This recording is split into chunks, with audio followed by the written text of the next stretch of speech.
Right. Well, good morning, everybody. It's Barb Katie here. It's great to see you again.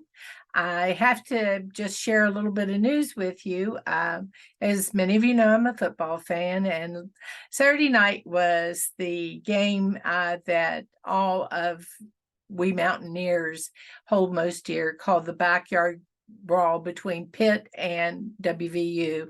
And we managed this time to win the game. Last year, in the very last seconds, we did not win the game. Pitt did. So it was a joyful weekend for me. And that always makes for a fun time for family and friends.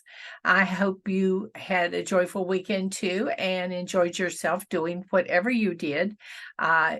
It's always good to take a break and root for the home team. And as you can tell, I'm very, very happy. Moving forward, though, this week, what I'd like to talk to you about is the element of change. Change is always with us, is inevitable. We are going to change, whether we like it or not. We can perhaps define how the change will go to a certain degree, but in fact, life is not static. In fact, as many of us have learned through our lives, life often turns on a dime. And with that in mind, we have to remain flexible, ever vigilant, and attentive to what's going on in our world. With that said, to succeed, I think all of us need to really understand the three most important elements involved in changing our behavior. First of all, is readiness to change.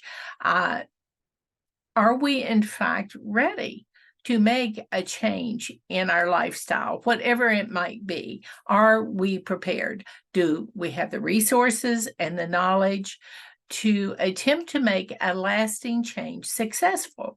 And lasting change is extremely difficult to put in place. Even if you have been doing something for a long time and it's working well for you, there is still a tendency to have to be ever vigilant in order to maintain the change that you have decided is most important for your well-being. Then I think it's always helpful to look at some of the barriers that we may encounter when we attempt whatever change it is we're looking at. And this can be a change, of course, that concerns our weight. It can be a change that concerns our activity level, our way of thinking, the way we do things in general. What barriers might be there that are getting in the way, serving as obstacles or roadblocks that may be preventing you from manifesting this new course of action that you say that you want to make? Often they aren't quite as obvious as you think they might be, like a pothole in your street or a speed bump. But if you look carefully, you may discover some barriers that previously went unnoticed that need some type of attention. And then this is a hard one for most of us. The likelihood of returning to a previous way of doing things. People refer to that often as a relapse. I don't really like the word relapse because I think this is more of a process than a set in stone destination that we're going to reach and stay there happily ever after if we do everything right forevermore.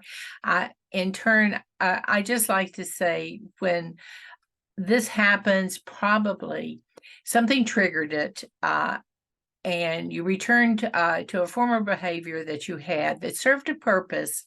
Perhaps this person that triggered the return, and you need to identify it and look at what you can do to, again, reinstitute a plan of action that allows you not to go back to a former, often coping behavior that helped you through a particular area or situation. instead of relapse, you can think of it as a time to retreat, to regroup, to revisit, to review, to revise. The important thing is that you do not associate when this happens with the word defeat. We are not ever defeated until we quit and surrender to whatever it is. And that's an important difference, I think. How many times have we actually said to ourselves, and I think most of us who have been on this journey for a while have run up against a roadblock of considerable size, or a brick wall, if you will, and just said, oh, what the heck? It's not worth it. I can't do it. I've just got to quit. That's not helpful. We all know that's not helpful. That's not going to get us what we want most.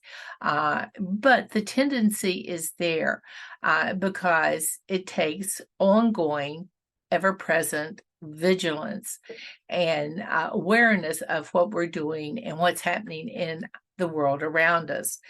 And it can happen in a heartbeat. You can be going along really, really well, and all of a sudden, it's like,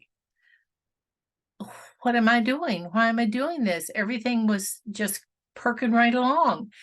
What got in the way? What derailed my train of progress that I have been on for such a long time? And I think emotion can definitely play a part in this. You know, you begin to think about testing the waters, tempting fate a little bit. Well, maybe a little bit wouldn't hurt. Maybe I can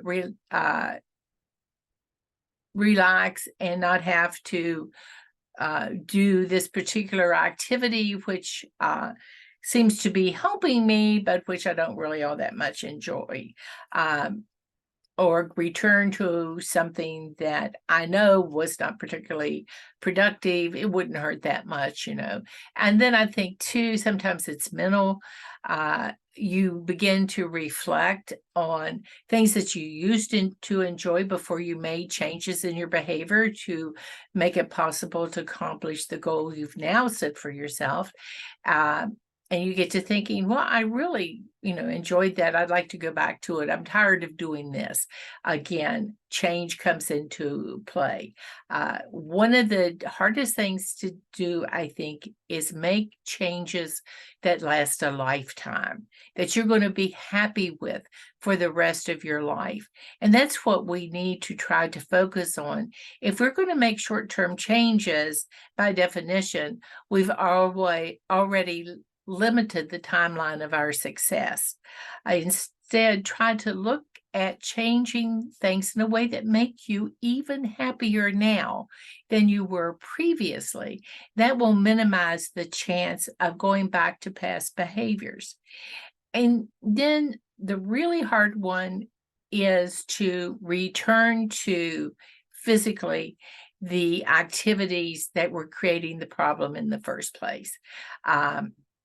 I knew when I quit smoking cigarettes that was returning to smoking a cigarette every month or two was not something I was going to be able to manage. It was not going to be helpful to me in emotionally, mentally, or physically. And so when I made that change, that was pretty clear and absolute to me. And my weight loss journey is a little bit more difficult because I don't seem to be able to always draw as clear parallels in eliminating a particular action. And I think a lot of us struggle with that. A little won't hurt. Well, a little might if you can't control it once you begin. Some of the characteristics when you're beginning to wonder if your journey is the right one and you're beginning to feel a call from past actions, maybe feelings of disappointment, of frustration, of not accomplishing things as quickly as you had in your mind you wanted to accomplish them, and you get impatient with yourself and with the process, and rather than try to tweak some of the things that you're trying, you just begin to look longingly at a time when you didn't concern yourself with such things, and are tempted to quit trying to adapt and empower the journey more and more. There are usually some things that tend to trigger you to want to go back to a former behavior, and it's helpful to try to always look at what's making me feel this way. Why all of a sudden am I beginning to want to revert to a previous behavior that I know is not going to be helpful in the journey I want to make?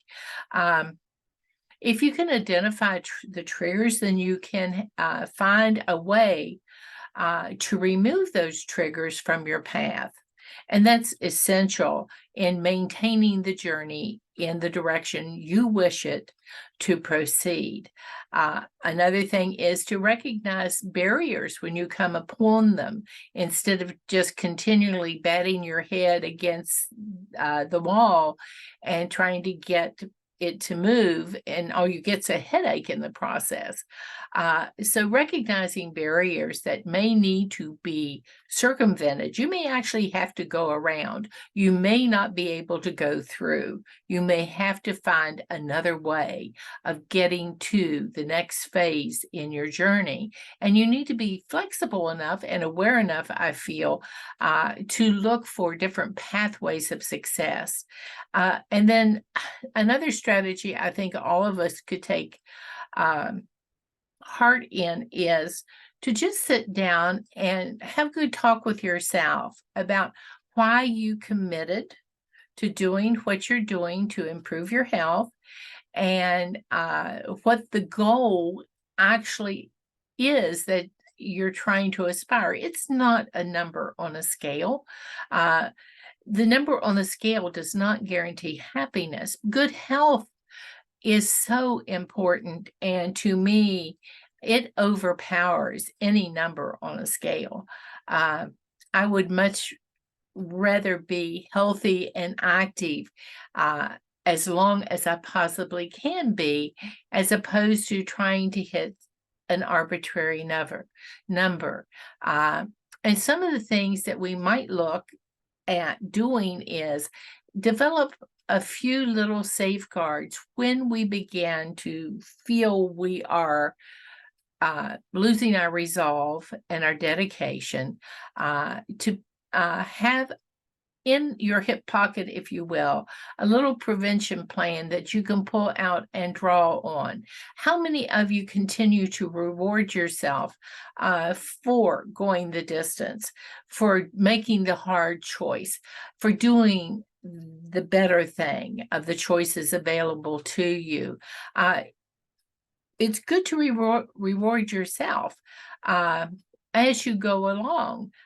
Everybody likes a little gift, even if it's something as simple as going out in the backyard and picking some flowers and sticking them in some water and sitting them on the dining room table.